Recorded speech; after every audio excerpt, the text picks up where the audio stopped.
I think so, but the one thing about it is this. When they have to force you, it becomes evidence that they're failing. It's not evidence of that they're gaining strength, but in my opinion, it's evidence that they're becoming increasingly desperate.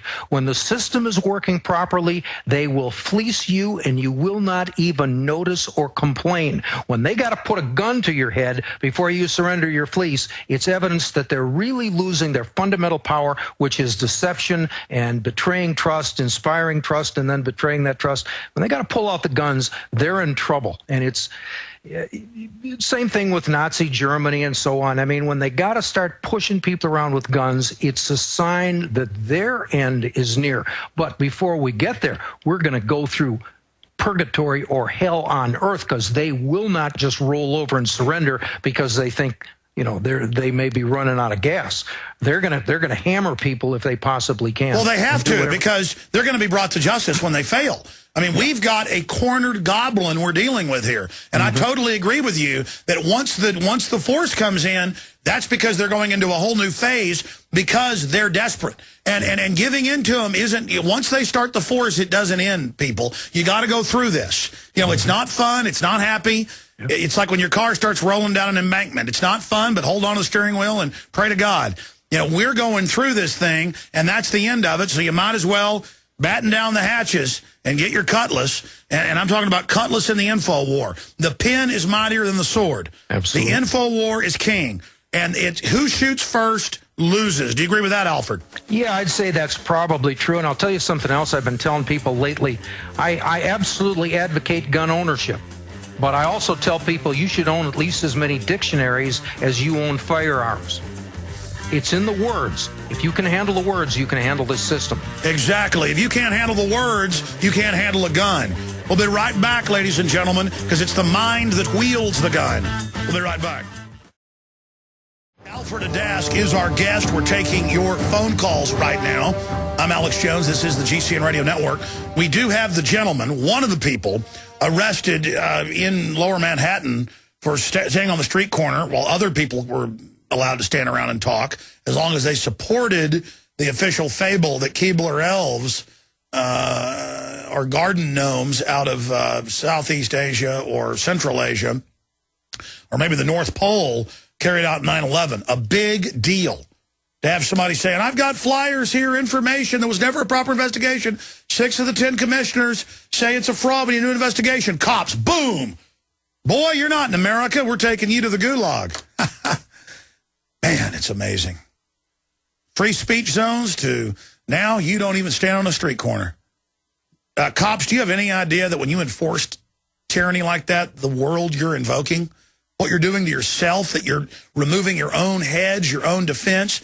That's the amazing thing about this is, Alfred, is that they've got people so unconscious, so unaware, and these cops will follow basically any order in many areas, especially areas like New York, Illinois, California, that we've gotten to this point. What would you say, before we go to calls here quickly, to people out there who serve the system?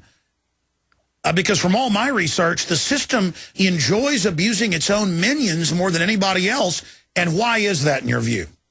I'm not sure what the answer is for abusing their own minions, but they certainly do it. Anybody who's been close to the Army, I mean, people, Agent Orange in the Vietnam War, you get the, Gulf War illness out of the first invasion of Iraq, you get just problem after problem. These people are routinely abused. They keep coming back. It goes to the idea that the government has an unlimited supply of money, and people are addicted to money for the same reason they're addicted to drugs. Again, the same thing. They're paying these people more money typically than they can make in the private sector, so they're going to hang on to their jobs. They will just follow orders, even if it puts them in jeopardy. And the globalists are soft killing them.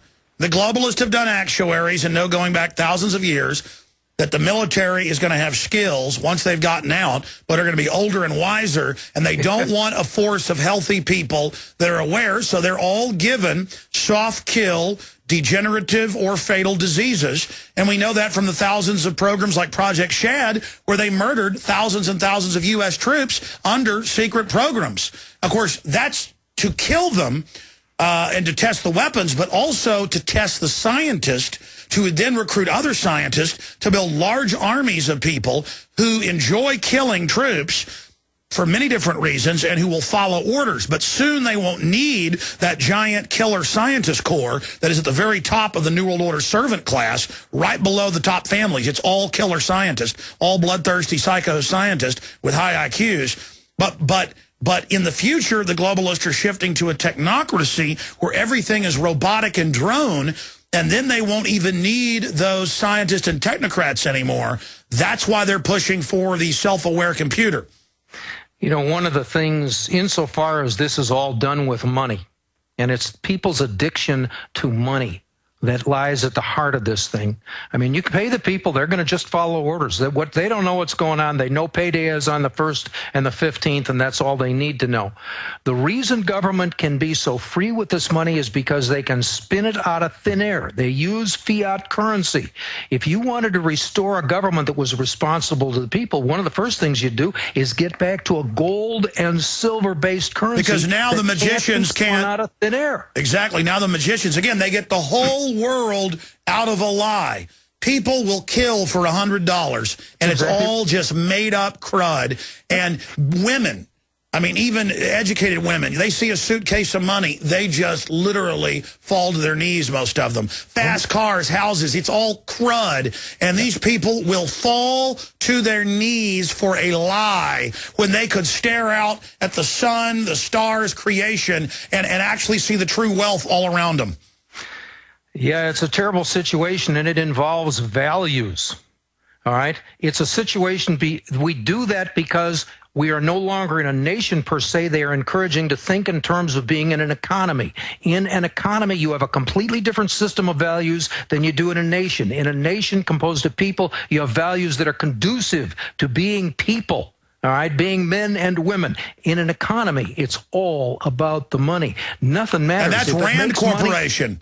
Rand Corporation said 60 years ago, we're going to get it away from men being strong and standing up for liberty. We're going to make it all just about money. We control that, and we can do whatever we want by increments. That's exactly right. And they have literally destroyed so much. But again, ideas are bulletproof. They're transcendent. They can be buried, but they can never be killed. If we can simply spread this information, 99.9%, literally 99.9%, of the 7 billion people on this planet, even if you think you're serving the system, you're being destroyed by it. Why not break the trance? Why not join humanity? Why not come in for the big win? That's exactly right. I mean, the majority of people, I think the majority of people agree with what we're talking about right now, although they don't want to make the effort to understand it. All right, it takes hard work to understand these ideas. They don't just come to you. But more than that, the subconscious, as you know, Alfred, is probably 1,000 times more powerful than the conscious. It's the true brain, but the focus is the cerebral cortex. And the subconscious is primitive, though, and it makes a split-second decision. These globalists are scary. If I face up to the fact that they're evil, I'll know that I've got to resist them. So I'm going to lie to myself and basically just run away from this. You know, this goes to the concept of consent, in my opinion. It goes back to a spiritual concept. If Satan is real and Satan is looking for your soul, he can't get it by coming up and just putting a gun to your head and killing you. He needs you to consent to sin. He needs you to essentially abandon your own opportunity for salvation by consenting to follow him. He can't just force you. He needs you to sell the birthright for the bowl of soup. That's exactly right. And then you be held. That, in my opinion, is at bottom why they really want your consent. They're not playing for your money because they can print all they want in the houses and the land. And Revelation says that the dark magicians that serve the beast traffic in men's souls. And that's what TV and it all about. They want to program you. They want your mind. They want you. They don't care about the money. They control that. They do want your psyche. For all you atheists out there, you can't deny it. They want that psyche because these people are psychic vampires, ladies and gentlemen. These people are vampires. They are vampires. They're not sucking blood down the street. They do that at some of their rituals to stylize it. They want the energy.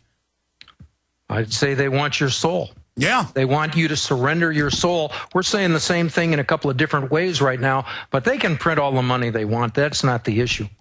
The issue is they're playing for something else, and in my opinion, some people would object, of course, and they'd find it silly, but I think this is spiritual warfare. Everything I've seen, and I didn't come to this as a holy roller. I started studying the law, and the most remarkable thing about that study is it brought me back to the good Lord.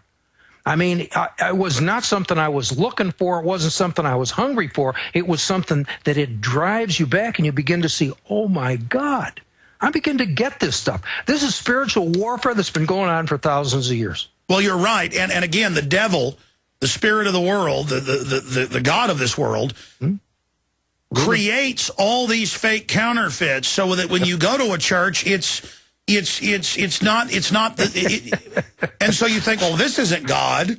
Yeah.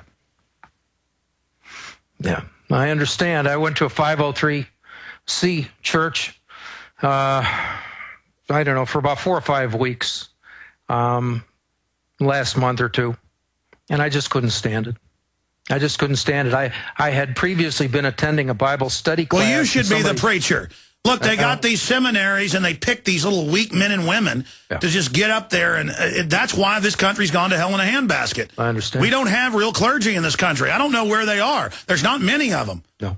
It was the clergy that led 1776. That's exactly right. And in part because they did not get a tax break out of the government. When you take that 501c3 church designation, part of the deal is you don't spend more than 5% of your resources on political action. No, you're right. Let's take another call. Profits, they're all over the government. Yeah, that's it. Mitch in Minnesota, thanks for holding. Hey, Alex, how's it going? Good, go ahead. First things first, I just wanted to personally thank you for leading the crusade against the scum of this earth. Pretty awesome. Really inspiring. And I just wanted to ask what else I could be doing to wake people up to what's going on. I mean, I give them the website, I show them the videos, and they either are just totally resistant to the thought, or they just say they can't do anything about it, so they don't care. Well, you have to teach them they have power. Because, yes, even people that are awake feel like they have no power. I would go find an Access TV facility, even if it's 50 miles away, jump through the hoops, get my videos and other videos on air. I would start a local newsletter that you even hand-deliver to maybe 100 homes to start. I would be a leader yourself, and don't ever expect that you are going to fix everything overnight. Just realize that resistance is victory, and that it is the pouring yourself into something that gives it power. It is the commitment. And again, the teacher appears when the student is ready. We need people who are students, because I'm a student, who are also teachers. And go to events, go to city council, speak about things, and you will see the good come after you to help you, and the evil will come. You know, all these people in denial, I challenge them to get politically involved, and they will run smack dab into criminals everywhere. And you need to experience the criminals, because it's the criminals persecuting you that will give you the power. Mr. Adask, do one more segment with us. I'm going to take a few more calls. Then we've got our guest popping in, and I've got a bunch of news I want to get to as well. But Alfred Adask is our guest. GCNlive.com is the website, and Alfred's website is Adask, ADASK, @WordPress.com. Great guy. We'll be right back. Stay with us.